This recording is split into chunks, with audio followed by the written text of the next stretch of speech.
नमस्कार, India voice पर स्वागत है आपका। मैं हूं आपके साथ प्रियंका मिश्रा। बुलेटिन की करेंगे शुरुआत। पहली खबर लखनऊ से सामने आ रही है। लखनऊ में आज निर्वाचित 13 एमएलसी लेंगे शपथ। मई में खाली हुई थी विधान परिषद की 13 सीटें। नवनिर्वाचित एमएलसी को आज शपथ दिलाई जाएगी। इसके अलावा बीजेपी के विजय बहादुर पाठक को दिलाई जाएगी शपथ। डॉक्टर महेंद्र सिंह, अशोक कटारिया को भी दिलाई जाएगी शपथ। इसके अलावा मोहित बेनीवाल, संतोष सिंह, धर्मेंद्र सिंह भी लेंगे शपथ। रामतीरथ सिंह, बलराम यादव भी लेंगे शपथ। किरण पाल कश्यप, गुड्डू जमाली को दिलाई जाएगी शपथ। आशीष पटेल, योगेश चौधरी, बिच्छेलाल राजभर लेंगे शपथ। तो लखनऊ में आज निर्वाचित 13 एमएलसी लेंगे शपथ। मई में खाली हुई थी विधान परिषद की 13 सीटें। आज सभी नवनिर्वाचित एमएलसी को दिलाई जाएगी शपथ। आशीष पटेल, योगेश चौधरी, बिच्छेलाल राजभर, तमाम नेता लेंगे शपथ।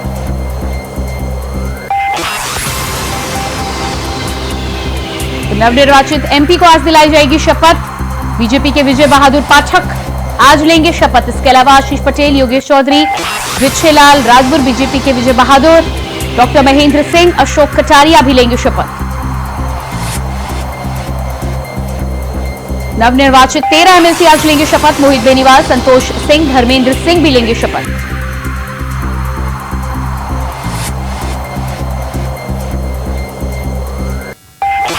उत्तर प्रदेश में एमएलसी पद को लेकर जिस तरह की गहमागहमी देखने को मिली थी, ऐसे में भारतीय जनता पार्टी और समाजवादी पार्टी के बीच कांटे की टक्कर देखने को मिली थी।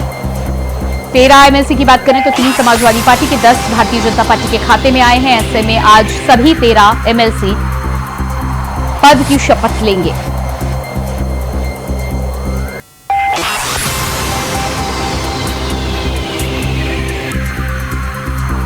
मई में खाली हुई थी सीटें। नवनिर्वाचित एमएलसी को आज दिलाई जाएगी शपथ। तैयारियां पूरी।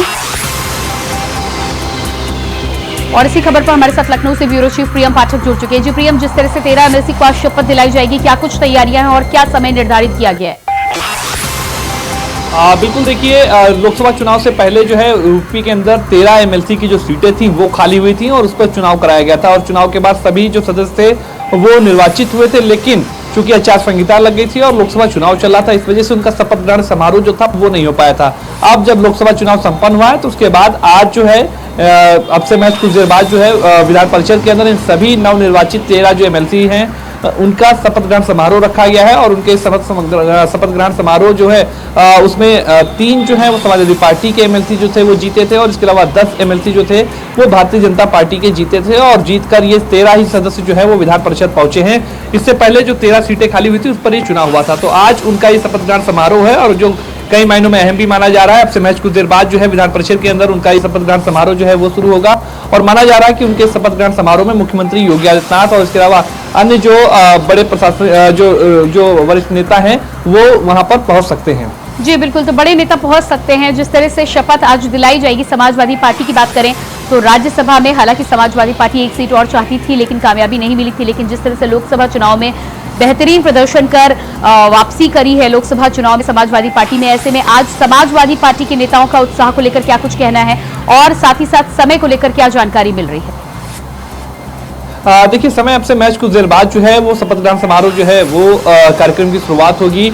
जो विधान परिषद के सभापति हैं महेंद्र सिंह वो मानवेंद्र सिंह वो अब से मैच कुछ देर बाद जो है इन सभी नवनिर्वाचित सदस्यों को जो है वो शपथ दिलाएंगे। और कहीं ना कहीं इसीलिए साफ तौर पर कह सकते हैं कि दोनों ही पार्टियों का जो मनोबल है वो बढ़ा हुआ है। बीजेपी चूंकि उसने 10 सदस्यों को विधान परिषद भेजा है और समाजवादी पार्टी के 3 सदस्य पहुंचे थे, लेकिन जिस तरीके से लोकसभा चुनाव के परिणाम आए हैं तो वो कहीं ना कहीं उससे उनका जो है मनोबल समाजवादी पार्टी के सदस्यों का भी बढ़ा हुआ है। और कहीं ना कहीं जिस तरीके से एमएलसी चुनाव और उसके अलावा उससे ठीक पहले जो राज्यसभा के लिए चुनाव हुए थे वहां पर क्रॉस वोटिंग देखने को मिली थी और काफी दिलचस्प जो ये चुनाव था वो रहा था। और उसमें कहीं ना कहीं हर एक सीट को लेकर उसमें असमंजस की स्थिति जो बनी हुई थी कि कौन सा सदस्य जीतेगा कौन नहीं रहेगा, एक एक वोट का जो खेल हो रहा था तो वो कहीं ना कहीं कह सकते हैं कि उसके बाद पूरा चुनाव संपन्न हुआ। 13 सदस्य थे जो वो जीतकर विधान परिषद पहुंचे और अब कहीं ना कहीं आज उनका ये शपथ ग्रहण समारोह अब से महज कुछ देर बाद शुरू होने जा रहा है। जी बिल्कुल, तो कुछ देर के बाद तैयारियां पूरी हो चुकी हैं। जानकारी में ये भी चाह रही थी कि समाजवादी पार्टी के 3 एमएलसी जिस तरह से जीत कर आए हैं और लोकसभा चुनाव में बेहतरीन जीत मिली है, तो आज समाजवादी पार्टी के उत्साह को लेकर क्या कुछ माहौल देखने को मिलेगा? बिल्कुल, साफ तौर पर देखिए उत्साह दोनों की तरफ से है, चूंकि चुनाव संपन्न हो चुका है, जीत भी हो चुकी है और अब केवल आज शपथ ग्रहण होना है, जो कि एक कहीं ना कहीं एक प्रक्रिया का हिस्सा है कि किसी भी सदन की शुरुआत से पहले जब नए सदस्य उसमें शामिल होते हैं तो उससे पहले उनको शपथ लेना होता है। तो उसके लिए आज ये कार्यक्रम जो है वो आयोजित किया गया है और उसमें ये 13 सदस्य जो है वो अपनी शपथ लेंगे और कहीं ना कहीं साफ तौर पर सभी का मनोबल बढ़ा हुआ, काफी सभी जो सदस्य हैं और चाहे जो पार्टी है उनकी बात करें तो वो काफी उत्साहित नजर आ रहे हैं और कहीं ना कहीं इसका साफ तौर पर आप देखें तो तस्वीरों के माध्यम से भी देखने को मिलेगा। आपसे महज कुछ देर बाद जब ये शपथ ग्रहण समारोह जो है शुरुआत होगी तो तब देखना होगा कि क्या कुछ किस तरीके से चीजें रहती हैं। जी बिल्कुल, भारतीय जनता पार्टी की बात करें तो तमाम दिग्गज नेताओं के साथ मुख्यमंत्री की भी होने की उम्मीद है वहां पर। क्या कुछ भारतीय जनता पार्टी की तरफ से तैयारियां हैं? देखिए तैयारियां जो हैं चूंकि सदस्यों को पहुंचना है तो अब से महज कुछ देर बाद उनके पहुंचने का जो सिलसिला है वो भी शुरू होने वाला है। सभी तैयारियां जो हैं वो पूरी कर ली गई, विधान परिषद की तरफ से भी सभी तैयारियां जो हैं वो पूरी कर ली गई हैं और उन सदस्यों को शपथ दिलाई जाएगी और वो कहीं ना कहीं अपने आप में काफी अहम माना जा रहा है। और अब से सभी तैयारियां जो हैं वो मुकम्मल हो चुकी हैं, सभी सदस्यों का पहुंचने का जो सिलसिला है वो भी शुरू हो चुका है। अब से महज कुछ देर के अंदर विधान परिषद के जो सभापति हैं मानवेंद्र सिंह वो आएंगे और वहां पर आकर इन नवनिर्वाचित सभी एमएलसी सदस्यों को शपथ दिलाते हुए नजर आएंगे। जी बिल्कुल, तो शपथ के बाद सत्र को लेकर क्या कुछ जानकारी है? कब से कामकाज की औपचारिक रूप से शुरुआत हो जाएगी? देखिए सत्र को लेकर अभी कोई जानकारी सामने नहीं आई है, लेकिन हाँ जरूर चूंकि अब समय हो रहा है तो उसके लिहाज से जो है माना जा रहा है कि जल्दी अब सत्र जो है वो बुलाया जाएगा। लेकिन वो सत्र की कब बुलाना है वो राज्यपाल उसको लेकर अपना जो है कह सकते हैं अधिसूचना वो जारी करेंगे, उसके बाद से सदन की शुरुआत होगी। लेकिन अभी फिलहाल कह सकते हैं आज जो कार्यक्रम है वो केवल शपथ ग्रहण का है और उसमें बीजेपी और सपा दोनों को ही जो जीते हुए सदस्य हैं यानी कि जो 13 नवनिर्वाचित एमएलसी हैं वो यहाँ पर पहुंचेंगे और वो यहाँ पर शपथ ग्रहण करते हुए नजर आएंगे। जी बिल्कुल, तो प्रियम इसका मतलब है अब बस कुछ ही देर का इंतजार है, उसके बाद शपथ ग्रहण समारोह की शुरुआत हो जाएगी और इसके बाद 13 एमएलसी को शपथ दिलाई जाएगी। विधानसभा और विधान परिषद में जिस तरह से भारतीय जनता पार्टी अपना दबदबा कायम रखने में सफल हुई थी और अब आज शपथ का माहौल है तो कहीं ना कहीं गहमा गहमी देखने को जरूर मिलेगी, क्योंकि एक तरफ उत्तर प्रदेश की राजनीति और दूसरी तरफ लोकसभा चुनाव में मिली हार। देखिए प्रियंका, आज जो है वो शपथ ग्रहण समारोह है, यानी कि आज के दिन केवल जो सदस्य हैं वो शपथ लेंगे, तो गहमा गहमी ऐसा कोई माहौल नजर नहीं आने वाला है। केवल वो आधिकारिक रूप से आएंगे, वहां पर शपथ ग्रहण समारोह की जो प्रक्रिया होती है उसका वो हिस्सा बनेंगे और वहां पर शपथ लेते हुए नजर आएंगे। उसके बाद में जाहिर सी बात है जो गहमा गहमी की बात है वो जब सदन की कार्यवाही शुरू होगी उस दौरान जरूर देखने को मिलेगी। और कहीं ना कहीं जिस तरीके से हर बार तस्वीरें देखने को मिलती हैं कि जब सदन की शुरुआत होती है तो उससे पहले विपक्ष की तरफ से जिस तरीके से हंगामा किया जाता है या फिर जो प्रदर्शन किया जाता है, हालांकि उत्तर प्रदेश विधानसभा में अब नई नियमावली लागू हो चुकी है जिसके चलते कई सारे परिवर्तन किए गए हैं। जो सदस्य हैं विधानसभा या विधान परिषद के वो सदन के अंदर मोबाइल लेकर नहीं जा सकते हैं, बैनर पोस्टर लेकर नहीं जा सकते हैं कि तो साफ तौर पर इसका मतलब है कि जो सदन की गरिमा है उसको जो है वो अब उसको जो है वो छेड़ा नहीं जा सकता है और इसीलिए नई नियमावली जो है वो लागू करी गई है। ई विधानसभा के तौर पर अब उत्तर प्रदेश की विधानसभा जो है वो संचालित हो रही है, तो ये कहीं ना कहीं अपने आप में कह सकते हैं कि बेहतर प्रयास जो है वो नजर आए हैं सदन के अंदर। हालांकि जरूर आरोप प्रत्यारोप का जो दौर है, जो गहमा गहमी की जो आपने बात की वो जरूर नजर आता है, लेकिन वो जो तस्वीर है वो आज ना दिखकर वो जब सदन की कार्रवाई शुरू होगी तब देखने को जरूर मिलेगी। जी बिल्कुल प्रियम, इस तमाम जानकारी के लिए बहुत बहुत शुक्रिया आपका। ये थे हमारे साथ ब्यूरो चीफ प्रियम पाठक जानकारी दे रहे थे। शपथ में अब कुछ ही देर का समय रह गया, तैयारियां पूरी कर ली गई हैं और कुछ ही देर में शपथ ग्रहण की शुरुआत हो जाएगी। और उसके बाद बात करेंगे अगली खबर को लेकर। लखनऊ से अगली खबर सामने निकल कर आ रही है। निकायों में रिक्त पदों पर अधिसूचना आज राज्य निर्वाचन आयोग जारी करेगा। अधिसूचना नगर निगम पालिका पंचायत के खाली पदों पर होंगे चुनाव। चेयरमैन, सभासद, पार्षद सदस्य के कई पद हैं खाली।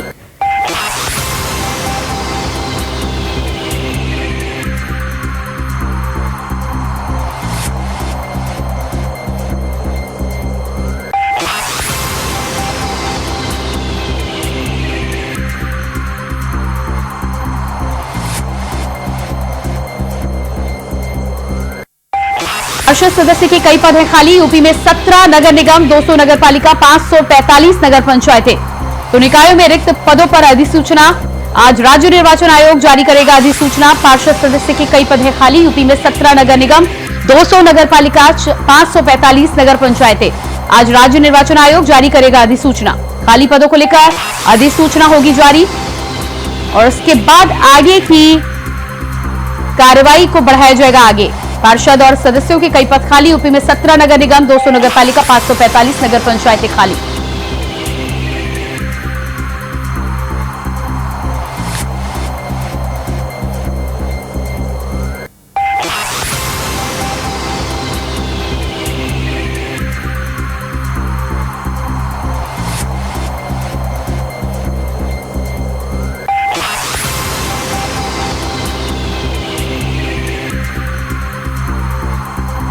और इसी खबर पर हमारे साथ लखनऊ से ब्यूरो चीफ प्रियम पाठक बने हुए हैं। जी प्रियम, निकाय में रिक्त पदों पर अधिसूचना जिस तरह से राज्य निर्वाचन आयोग आज जारी करने वाला है, कई खाली पदों को लेकर यह अधिसूचना जारी होने वाली है, क्या कुछ इसमें निकलकर सामने आएगा और उसके बाद कब तक की आगे की कार्रवाई होगी? बिल्कुल प्रियंका, देखिए आज राज्य निर्वाचन आयोग जो है वो निकायों में जो खाली पद पड़े हैं उनको लेकर अधिसूचना जारी कर सकता है और उसके बाद इन खाली पदों पर जो है वो चुनाव होंगे। उत्तर प्रदेश के अंदर जो है वो 17 नगर निगम है, 200 नगर पंचायत हैं और 200 नगर पालिकाएं हैं और 545 नगर पंचायतें हैं। इनमें जहां जहां पर पद खाली पड़े हुए हैं या जहां पर जो सदस्य निर्वाचित हुए थे किन्हीं कारणों से उन्होंने इस्तीफा दिया है या फिर वो पद भरे नहीं जा सके हैं, तो उनको लेकर आज ये अधिसूचना जो है वो जारी की जाएगी और उसके बाद पूरी जो चुनाव की प्रक्रिया होती है वो आज से शुरू हो जाएगी। और उसमें अगर आप देखें तो 15 जून से जो है इसमें तारीख जो है वो रखी गई है। जिलाधिकारी जो है 15 जून से सार्वजनिक सूचना जारी करेंगे। 18 से 22 जून तक जो है वो नामांकन पत्र जो है वो दाखिल किए जा सकेंगे। इसके अलावा 24 जून को नामांकन पत्रों की जांच होगी। 26 जून को जो है नाम वापसी की आखिरी तारीख होगी। 27 जून को आवंटित जो है चुनाव चिन्ह जो है वो किए जाएंगे और इसके अलावा 8 जुलाई को मतदान होगा और 10 जुलाई को इन सभी जो खाली जगहें हैं वहां पे मतगणना होगी।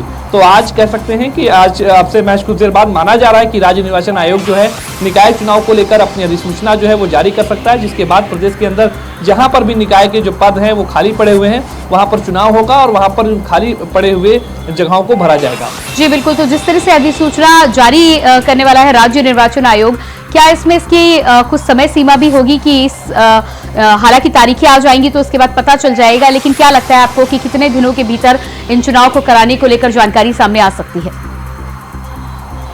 देखिए साफ तौर पर जैसा मैंने आपको बताया कि 8 जुलाई को जो है मतदान होना है और 10 जुलाई को मतगणना होनी। इससे पहले 18 से लेकर 22 जून तक जो है वो नामांकन दाखिल किए जाएंगे और उसके बाद में 24 तारीख को जो है वो नामांकन पत्रों की जांच होगी और 26 तारीख तक जो है नामांकन पत्र जो है वो वापस लिए जा सकेंगे। तो ये पूरी प्रक्रिया, चुनावी प्रक्रिया जो है वो रहने वाली है और इसी को लेकर आज निर्वाचन आयोग जो है वो अधिसूचना जारी करेगा, जिसमें हर चीज का जो समय है वो निर्धारित होगा और बताया जाएगा कब से कब तक क्या चीजें होंगी। और इसके अलावा 8 जुलाई को जो है इन खाली रिक्त पदों पर जो है वो चुनाव होगा, मतदान होगा और 10 जुलाई को इसके नतीजे सामने आएंगे। तो आज इसको लेकर ही राज्य निर्वाचन आयोग जो है वो अपनी अधिसूचना जारी कर सकता है। जी बिल्कुल, तो अधिसूचना के बाद जिस तरह से राजनीतिक दलों में एक बार फिर से चुनावी तैयारी की शुरुआत हो जाएगी, पार्षद पद तमाम पदों के लिए अलग अलग पार्टियों की तरफ से तैयारी की शुरुआत होगी, क्या लग रहा है आपको कि एक बार फिर से चुनावी माहौल में जाएंगे दोनों ही पार्टियों के कार्यकर्ता?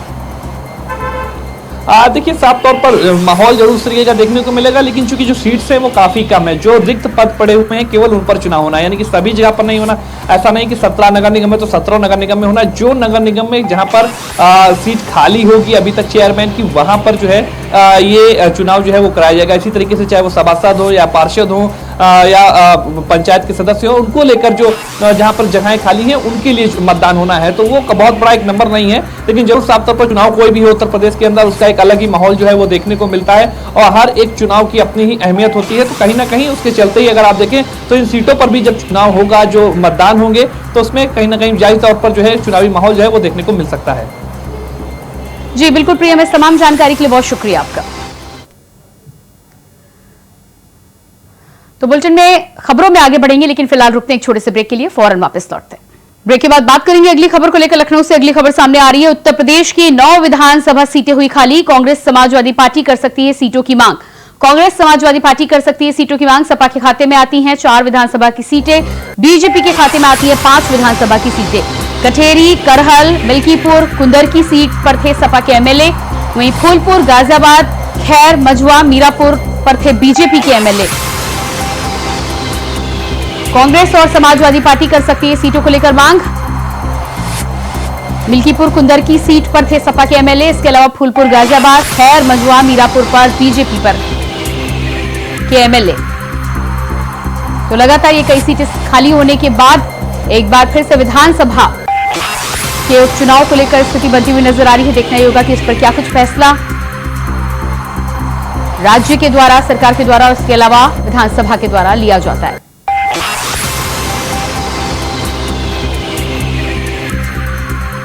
सपा के खाते में आती हैं 4 विधानसभा सीटें, बीजेपी के खाते में 5 विधानसभा की सीटें। सपा कांग्रेस कर सकती है सीटों को लेकर मांग।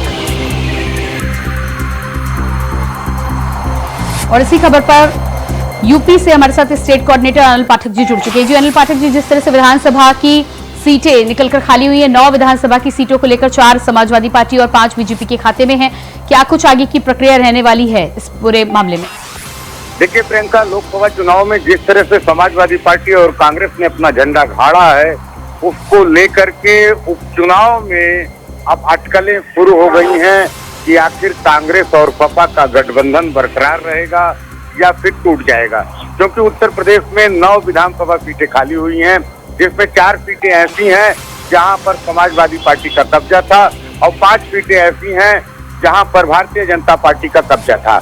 अगर हम बात करें कांग्रेस की, तो कांग्रेस किसी भी सीट पर कब्जे में नहीं थी, लेकिन जो अंदर खाने में खबर चल रही है कि 9 सीटों में कांग्रेस भी अपनी हिस्सेदारी समाजवादी पार्टी से मांग सकती है। लेकिन अगर हिस्सेदारी नहीं दी गई समाजवादी पार्टी की तरफ से, तो कांग्रेस और सपा का गठबंधन टूट सकता है। कहने का मतलब टूट की कगार पर पहुंच सकता है कांग्रेस और सपा का गठबंधन। जी बिल्कुल। तो एक तरफ इधर विधानसभा को लेकर, सीटों को लेकर कांग्रेस और समाजवादी पार्टी में द्वंद्व देखने को मिल सकता है। दूसरी तरफ जिस तरह से केंद्र में आपस में सामंजस्य की बात करी जा रही है, जाहिर सी बात है कि दोनों तरफ मामला देखकर चलना होगा। और ऐसे में अगर विधानसभा में मामला उत्तर प्रदेश में नहीं बनता है, तो जाहिर सी बात है कि केंद्र के इंडिया गठबंधन पर भी असर नजर आएगा। हाँ बेशक प्रियंका, जिस तरह से कांग्रेस और समाजवादी पार्टी एक साथ कदम ताल कर रही है, वो चाहे उत्तर प्रदेश हो या फिर संसद हो, कांग्रेस और समाजवादी पार्टी एक साथ देखे जा रहे हैं। उम्मीद ये भी की जा रही है कि जो बाय इलेक्शन है विधानसभा की 9 सीटों पर, उस पर भी ये गठजोड़ बना रहेगा। लेकिन कांग्रेस की तरफ से 2-3 सीट की मांग की जा सकती है, जो समाजवादी पार्टी को अपहज कर सकती है। और अखिलेश यादव कांग्रेस की शर्त को मानते हैं या फिर खारिज करते हैं, ये भविष्य के घर में है। लेकिन अटकलें अभी से शुरू हो गई हैं कि आखिर सपा और कांग्रेस का गठबंधन किस मुकाम तक पहुंचेगा। जी बिल्कुल अनिल, तो जिस तरह से यहाँ पर विधानसभा को लेकर एमएलए सीट को लेकर बातचीत निकलकर सामने आ रही है, कांग्रेस की तरफ से ये खबरें निकलकर सामने आ रही हैं, और ऐसे में जाहिर सी बात है अगर समाजवादी पार्टी सामंजस्य बनाने में कदम आगे नहीं बढ़ाती है तो मामला कहीं भी बढ़ सकता है। क्या सूत्रों के हवाले से अभी तक कुछ जानकारी निकलकर सामने आई है कि समाजवादी पार्टी इस पर क्या कुछ फैसला लेने के मूड में है? देखिए प्रियंका, अगर हम बात करें 2017 विधानसभा चुनाव की, तो उस वक्त कांग्रेस और समाजवादी पार्टी के बीच गठजोड़ हुआ था। कांग्रेस को उत्तर प्रदेश में 105 सीटें मिली थी, जिसमें गाजियाबाद सीट भी है। विधानसभा गाजियाबाद सीट खाली हुई है, वहां पे कांग्रेस प्रत्याशी चुनाव लड़ा था। अब इसी 2017 का जो गठजोड़ हुआ था, जो सीट शेयरिंग हुई थी, इसको आधार बना करके कांग्रेस जो है 2-3 सीटों पर अपना दावा ठोक सकती है। खासकर जो भाजपा की 5 सीटें खाली हुई हैं, उस पर कांग्रेस का पूरा जोर लगा सकती है। जी बिल्कुल अनिल जी, इस जानकारी के लिए बहुत शुक्रिया आपका। तो जिस तरह से 9 विधानसभा की सीटें खाली हुई हैं, ऐसे में बाय इलेक्शन में सूत्रों के हवाले से खबर है कि कांग्रेस सीटों की मांग कर सकती है। और इसके बाद बात करेंगे अगली खबर को लेकर। अमेठी सांसद किशोरी लाल शर्मा ने जिले के गौरीगंज, तिलोई, जगदीशपुर विधानसभा के कार्यकर्ताओं और जनता से मुलाकात कर उनका धन्यवाद व्यक्त किया है।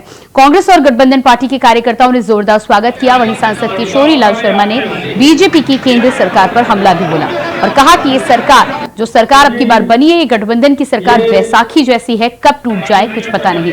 देश की जनता पूरे तरीके से बदलाव की ओर बढ़ चुकी है।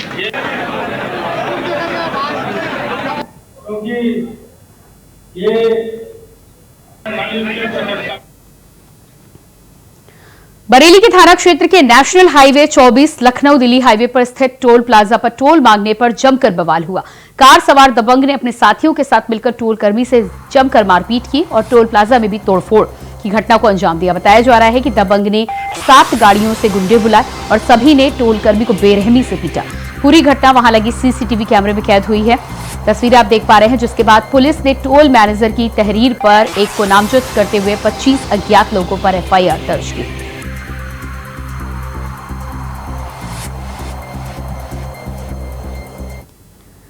सोनभद्र के चौपान थाना क्षेत्र के सुंदरिया गांव में एक युवक ने ऑटो सवार दलित महिला को चप्पलों से पीटा, जिसका वीडियो सोशल मीडिया पर वायरल हो रहा है।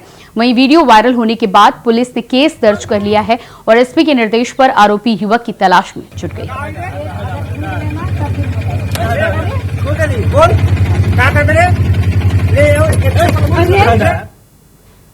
प्रतापगढ़ में सराफा व्यवसायी से लूट का मामला सामने आया है। घटना के 8 घंटे के भीतर ही लुटेरों से पुलिस की मुठभेड़ हुई, जिसमें 3 लुटेरों को पुलिस ने अरेस्ट कर लिया, जिनके पैर में गोली लगी है। इनके पास से कई चीजें बरामद की गई हैं। बता दें कि सीसीटीवी की मदद से पुलिस ने 8 घंटे के भीतर लुटेरों को धर दबोचा है।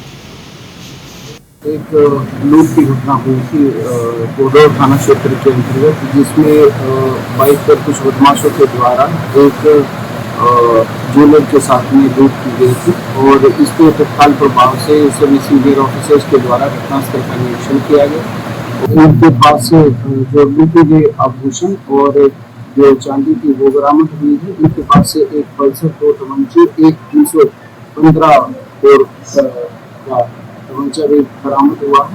इनकी क्रिमिनल हिस्ट्री भी है और इनमें से जो है वो सुल्तानपुर से 307 के। और इसी के साथ फिलहाल इस बुलेटिन में इतना ही। खबरों का सिलसिला जारी रहेगा। नमस्कार।